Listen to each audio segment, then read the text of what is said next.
I've managed every corporate account in your father's hotel portfolio for 12 years. My voice came out steadier than I expected, considering my hands were shaking under the conference table where nobody could see them. Now you're letting me go because your girlfriend wants to reshape the guest experience. Radley Weston leaned back in his chair at the head of the table, the same table where his father had once signed contracts worth more than most people's houses. He was wearing a linen blazer that cost more than my monthly rent. His girlfriend, Fern, sat beside him with a mood board open on her laptop, actual fabric swatches and font pairings and phrases like elevated rustic authenticity, like she was redesigning a photo booth, not a 12-property hotel portfolio. This is a business decision, Quinn, Radley said, trying to sound reasonable. I reached into my jacket pocket and pulled out my key card, the one that opened every property in the Weston collection, from the flagship in Charleston to the Mountain Lodge in Asheville. I'd carried it for 12 years. The edges were worn smooth. I set it on the table between us. The Hargrove Group renews their corporate travel contract on Friday, I said, glancing at my watch. It was Thursday at 2:18 p.m. $2.3 million in annual bookings. They've renewed every year for 9 years. Always with me on the phone. Always my name on the contract. I picked up my bag from the floor. I won't be here Friday. That was the moment Radley Weston's expression changed. My name is Quinn Alderman, and this is the story of how a 12-year career ended with a key card on a conference table, and how I watched everything fall apart from the parking lot of a Cracker Barrel, eating a piece of pecan pie I hadn't even ordered. But to understand how we got to that conference room, you need to understand what I was to Weston Hotels. Not what my job title said, what I actually was. If you've ever been the invisible person holding something together while someone else got the credit, hit subscribe. It's free. And it helps this channel reach more people who need to hear this. Now let's go back to where it all started. I was 20 years old when Harold Weston hired me as a front desk associate at the Charleston property. It was the summer after my sophomore year of college, and I needed money badly enough that I'd applied to 12 jobs in 2 days. Harold was in his early 60s then, a former Navy man who'd built his first boutique hotel with a business loan and 30 years of savings. He was the kind of man who shook hands like he meant it and remembered your name after meeting you once. He found me reorganizing the filing system during my lunch break on my 3rd day. "Nobody asked you to do that," he said from the doorway. "I know," I said. "It was driving me crazy." He looked at me for a long moment. Then he asked if I wanted to stay through fall. I did. I never left. What started as a front desk job became something I don't have a clean title for. I learned every operational corner of that first property. Housekeeping schedules, vendor contracts, maintenance cycles, the particular preferences of our repeat guests. When Harold opened the second property 2 years later, he brought me along. When he opened the third, same thing. By the time I was 26, I was managing corporate accounts for all 5 Weston properties, and I'd built something Harold called the backbone of everything we do. What I'd actually built was a system of relationships. In hospitality, everyone talks about brand loyalty. What they mean is repeat bookings on a website. What Harold understood and what I executed was something older and harder to replicate. I knew the name of the travel coordinator at every major corporate account. I knew who preferred rooms above the 5th floor, which company always needed late checkout on Fridays, which account coordinator's daughter had just started college and needed a small discount justified to her CFO. I kept handwritten notes in a binder I called the Client Bible. 12 years of preferences, histories, inside jokes, and handshakes that had turned one-time bookings into 9-figure long-term relationships.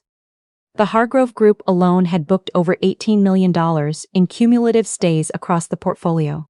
They used our properties for executive retreats, client dinners, and annual offsites. Their travel director, a woman named Pauline, called me directly when she needed something. Not the reservations line, not the corporate email, me.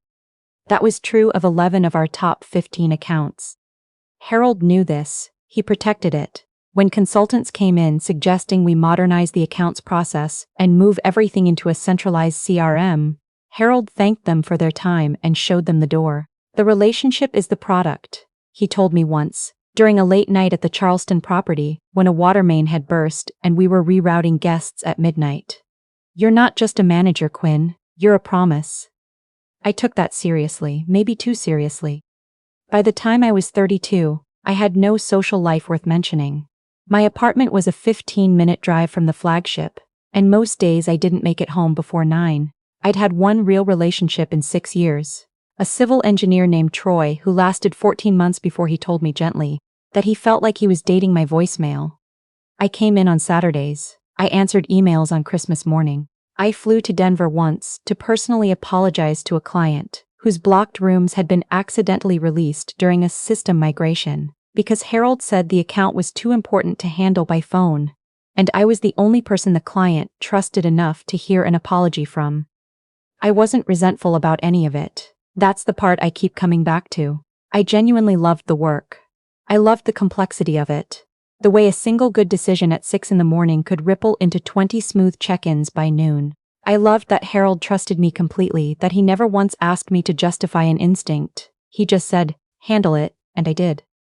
Then Harold had a heart attack in September. It was serious enough to land him in a cardiac ICU in Charleston for 2 weeks and a rehabilitation facility in Hilton Head for 3 months after that. His assistant called me on a Tuesday morning, her voice barely holding together. I sat in my office staring at the wall for 20 minutes before I could make myself start sending emails. And then his son flew in. I had met Radley Weston exactly 3 times before that September. Once at a company anniversary dinner where he'd shown up late, given a toast that mentioned himself 4 times, and left before dessert. Once at a shareholders meeting where he'd spent the entire presentation with his phone under the table. And once, briefly, in his father's office, where Harold had introduced us, and Radley had looked at me the way people look at furniture they didn't choose. He'd spent the previous 5 years in what his Instagram called a creative sabbatical, which appeared to involve villa rentals in Portugal, a failed NFT project, and a wellness retreat in Costa Rica where he'd met Fern. Fern had a lifestyle brand. She sold linen sets and herbal tinctures and posted content about embodied luxury to 280,000 followers. She had never worked in hospitality. I know this because I looked her up within 10 minutes of seeing her name in Radley's announcement email. Excited to welcome Fern Nakashima as our incoming Director of Guest Experience and Brand Vision. Guest Experience, at 12 hotels, with combined annual revenue of $64 million. I sat in my office that morning and looked out the window at the harbor and felt something shift beneath me. The same feeling you get when an elevator drops an inch before catching itself. Radley held what he called a culture reset in the main ballroom. Everyone gathered, Fern presenting slides about sensory brand cohesion and intentional touch points, while I sat in the 3rd row and watched 14 years of operational reality get translated into mood board language. Afterward, he found me in the hallway. "Quinn," he said, "I want you to know I value institutional knowledge." "Thank you," I said. "We're just evolving beyond some of the old ways of doing things, the handshake model. It doesn't scale." I looked at him for a moment. "Your father's portfolio grew from 1 property to 12 on the handshake model." He smiled the way people smile when they've already decided they're not going to listen. "Right, and now we're taking it further." The first thing he did was let Hugo go. Hugo had been the portfolio's regional operations director for 16 years. He was 58, built like someone who'd actually carried furniture up 4 flights of stairs, and could walk through a hotel lobby and tell you within 60 seconds what was wrong with it. He'd caught a mold issue in the Savannah property before it showed up in a guest complaint. He'd renegotiated our linen vendor contract 3 consecutive times, saving the company over $90,000 total. He knew our maintenance cycles the way some people know their commute. Radley replaced him with a property management app and a 24-year-old operations consultant named Prescott, who had been Fern's college roommate's boyfriend. Hugo called me the evening after he was let go. 2 weeks severance, a gift card to a restaurant he'd never been to. 23 years in this industry, he said. They gave me a gift card. I didn't have anything useful to say. I told him I was sorry and I meant it, and that wasn't enough. Prescott walked through the Savannah kitchen today, Hugo added before we hung up. He called the walk-in cooler the big fridge, Quinn. He called it the big fridge. Then Fern started shadowing me. She appeared at my office door one morning with a matcha latte and an open MacBook, announcing that Radley thought a knowledge transfer would be valuable. She sat across from me for 3 days, taking notes in a font I can only describe as aggressively decorative, asking questions that made my left eye twitch involuntarily. "Why do we have so many different corporate rate tiers?" she asked on the second day, scrolling through something that wasn't the document I'd opened for her. "Can't we just do one flat corporate rate? Simpler for everyone." "Because a global consulting firm books 200 room nights a month and a regional law firm books 12, I said, keeping my voice level. "Different volume, different margin, different negotiation history going back a decade." She tilted her head. "That seems like a lot of variables to manage. What if we used AI to streamline the relationship side?" I looked at her for a long moment. "Fern, the relationship side is the product. You cannot automate a phone call where I ask Pauline at Hargrove how her mother's hip surgery went, and whether they want the usual suite configuration for the November offsite." She typed something. "Who's Pauline?" That was when I understood completely what was coming. I started documenting everything that mattered. Not on company servers, on my personal laptop. Every warning I'd sent Radley that came back with a single sentence. Every account note organized and backed up. Every email chain where I'd flagged a risk and been thanked for my feedback, with a word like noted, and nothing that followed. I told myself I was building a record, a case, something even Radley couldn't ignore. But the record was also a kind of goodbye, and I think I knew it. The calendar invite appeared on my screen on a Wednesday afternoon. "Quick sync Radley, Fern, HR, Thursday 3 p.m, no agenda, no dial-in link." I'd been in this industry long enough to know what a quick sync with HR means on a Thursday afternoon. It means you don't have a job on Friday. I spent the rest of Wednesday quietly. I transferred my personal items out of my office in a canvas tote bag I'd brought in for the purpose. A photo of my grandmother, a coffee mug my sister had given me that said "World's Okayest Employee," a joke, but it had always made me smile. A small succulent I'd kept alive on a windowsill that got 40 minutes of sun a day. I also pulled the client Bible from the bottom drawer of my desk, where it had lived for 12 years. I didn't take it. It belonged to the company, technically. But I sat with it for a few minutes, running my thumb along the worn spiral binding, thinking about every conversation it represented. Then I put it back. Thursday at 3 p.m., I walked into the conference room. Radley sat at the head of the table, Fern beside him. An HR coordinator named Shelby occupied the corner seat, looking like she was calculating how quickly she could reach the door. I stayed standing. "We're moving in a new direction with the account management structure," Radley began, his voice careful and rehearsed. "Fern has a really exciting vision for how we reimagine the corporate client journey." "You're letting me go," I said, not a question. He paused. "We're restructuring the role." After 12 years. "Quinn, this isn't personal. I've managed every corporate account in your father's hotel portfolio for 12 years, I said slowly, looking directly at him. "Now you're letting me go because your girlfriend wants to reshape the guest experience." The room went very still. Radley stood up, his chair scraping back. "This is a business decision." "The Hargrove Group renews their corporate travel contract on Friday," I said. 2.3 million in annual bookings. 9 consecutive years. Always with me. I checked my watch. I won't be here Friday. And Pauline is not going to sign a renewal with someone she met 20 minutes ago over a fumbled introduction. I set the keycard on the table. It made a small flat sound in the silence. "Good luck," I said. "I mean that genuinely. You're going to need all of it." I walked out. I drove to a Cracker Barrel about 2 miles away, because it was the first exit I saw and I needed to sit somewhere that wasn't my car or my apartment. I ordered coffee. The server brought pecan pie that I hadn't asked for, said it was on the house, and I didn't argue. I sat by the window and watched my phone. It started at 4:47 p.m. A woman named Jocelyn, who still worked in accounts receivable, and who had become something of a quiet inside source since Hugo left, sent a text. Fern tried to call Hargrove directly to introduce herself. Pauline didn't take the call, left a message asking for the usual contact. Radley is asking everyone where your personal number is. I ate a bite of pie. At 5:30 Radley called. I let it go to voicemail. At 5:49 he called again, I answered. You need to come back in. His voice had shed all of its careful rehearsed quality. He sounded like a person, a scared one. Pauline Hargrove called the main line and asked to speak with you. When they told her you were no longer with the company, she asked for whoever handles your accounts. Fern took the call. A pause that told me everything. Pauline asked to speak with the supervisor. I sipped my coffee. It was better than the office coffee, much better. I don't work there anymore, Radley. Whatever you want, name a number. It's not about a number. Quinn, the Hargrove contract is on Friday.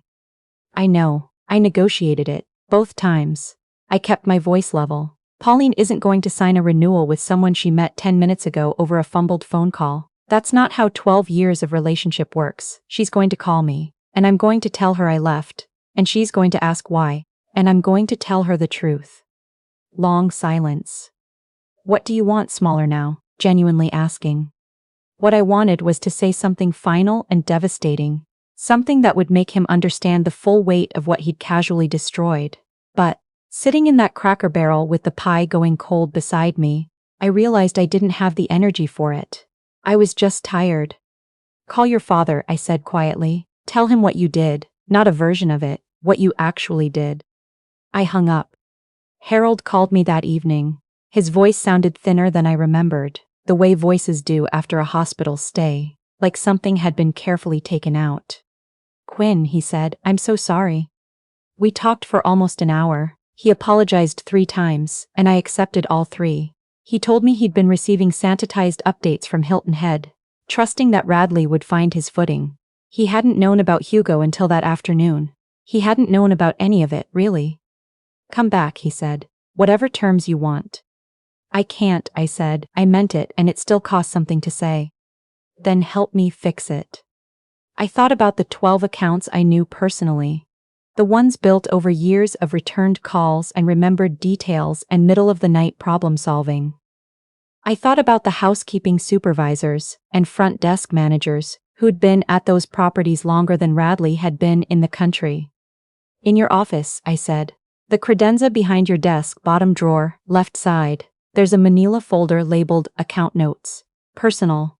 I put it there 2 years ago when you had a health scare and I was worried about continuity. Every account is in there.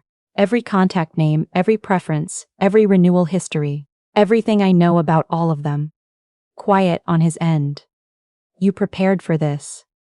I prepared for something happening to me, I said. Not for this. But the notes work either way. What else?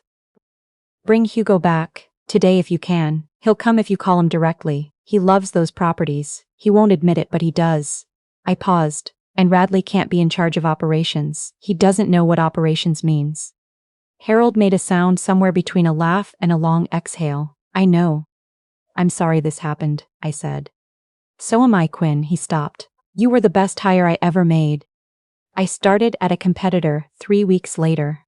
The Meridian Collection.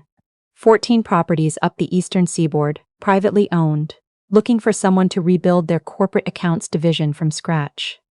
The CEO had reached out within 48 hours of my departure from Weston, becoming industry knowledge. The hospitality world is small, and reputations travel faster than people expect. My first day, I sat in a corner office with windows on 2 sides, drank decent coffee, and read through their existing account history. Within a week, I'd identified 6 relationships that were 1 bad quarter away from walking. Within a month, I'd flown to 3 cities to have face-to-face conversations that the previous accounts team had been managing entirely by email. By end of quarter, all 6 had renewed. The news about Weston reached me in pieces, mostly through Jocelyn. The Hargrove Group declined to renew. 3 other major accounts folded within 60 days, waiting out their contract terms politely, and then simply not signing again. 2 of them came to Meridian. I didn't seek them out, they called me. Hugo went back to Weston within a week of Harold's call. I heard he renegotiated a vendor contract within his first week back. That didn't surprise me at all. Harold fired Radley quietly, on a Tuesday with no press release. Fern's social media went silent for about 3 weeks before resuming with content that made no mention of hotels or hospitality whatsoever. Harold died in April. Second cardiac event, the doctor said. I found out from Jocelyn, who called at 7 in the morning before I'd had coffee. I sat on my kitchen floor for a while after that. I'm not sure exactly how long. I went to the funeral. Harold had wanted something small, and it was. A handful of people in the front pews of an old Episcopal church in Charleston. Morning light coming sideways through the tall windows. I sat in the back. I didn't speak to Radley. He was there, looking like someone who hadn't slept in weeks, which was probably accurate. When he was leaving, he saw me and stopped for a moment. I held his gaze. He walked out. He sent a letter to my office 6 months later. Handwritten, 2 pages. He said he understood now what he'd done. He said he'd spent the previous months working entry-level at a hotel management company, learning what he should have learned years ago. He wasn't asking for anything, he wrote. He just wanted me to know. I read it twice, looking for the angle. I couldn't find one. It seemed genuine the way apologies seem genuine, when they cost the person something to write. I put it in my desk drawer and didn't respond. Not because I was still angry. The anger had faded into something quieter and more settled months before that. But because some endings don't require a final exchange. Sometimes closure is just deciding you don't need anything more from someone. I work at Meridian now, almost 2 years in. I have a team of 4 people who are sharp and ask good questions and actually take notes in meetings. I trained all of them on the relationship model. Not because I'm worried about continuity the way I once was, but because I learned something important from watching what happens when knowledge lives in only one place. We document everything, we cross-train, we build accounts so they belong to the company, not just to the single person who might someday walk out a door with a canvas bag and a succulent. I bought real plants for my apartment. I call my sister on Sunday mornings now, actually call, not just text. I go to the farmer's market on Saturdays sometimes, and cook actual food with the things I find there. Last month I booked a trip to New Mexico, because I've always wanted to see the desert at sunrise, and I kept putting it off. And now I'm done putting things off. I'm 33 years old, and I am only just now learning how to exist outside of work. How to be a person in all the hours that have nothing to do with performance or output, or being necessary. What I took from 12 years at Westin Hotels, from Harold and from Radley and from Fern, with her mood boards and her matcha latte and her font pairings, isn't really about the hotels. It's about what happens when an organization mistakes the person for the role, and what happens when that person finally takes herself home. You can restructure a title. You can rewrite a job description.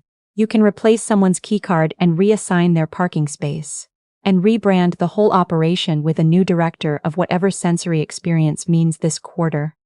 But you cannot restructure 12 years of trust built one honest conversation at a time. You cannot replace the institutional memory of someone who cared so completely that she forgot to save anything for herself.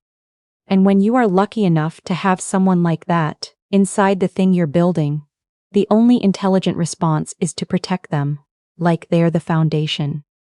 Because when you lose the foundation, you don't just lose a person. You lose everything built on top of them. And gravity, as it turns out, does not negotiate.